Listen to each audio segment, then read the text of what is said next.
ஆசீர்வாதத்துக்கு பின்னாடி என்ன பண்ணிட்டாங்க? 10 நாள் மேல் வீட்டு அறையில. நான் சொல்றேன், யாரையும் திட்டாதீங்க, ஆசீர்வதிங்க, அவங்க தானா மாறுவாங்க.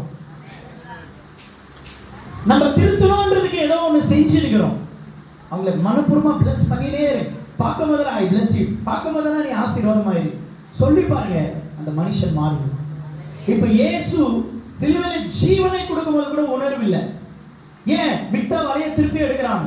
இயேசு தான் இருந்தாரு, இப்ப இல்ல, நான் வேலையை செய்ய.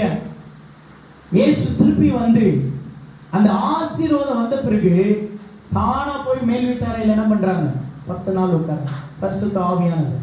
அன்னைக்கு உலகம் தோன்றுவதற்கு முன்னாடி ஒரு தீர்மானம் பண்ணாங்க, பரிசுத்த ஆவியானவர் பலமா இறங்கின பிறகு 12 120 மாறுது, 120 3000 மாறுது, 3000 5000 மாறுது, 5000 திரளான ஜனங்களாய் மாறுது. அந்த திரளான ஜனங்கள் உலகம் முழுவதுமாய், ஏன் இந்தியால சென்னையில இந்த இடத்துலயும் பரிசுத்த ஆவியானவர் அன்னைக்கு பண்ண ஆசீர்வாதம் இன்றைக்கு வரைக்கும் நம்ம தலைமுறைகள் மேலே இருக்கு. சொல்ல மாட்டீங்க?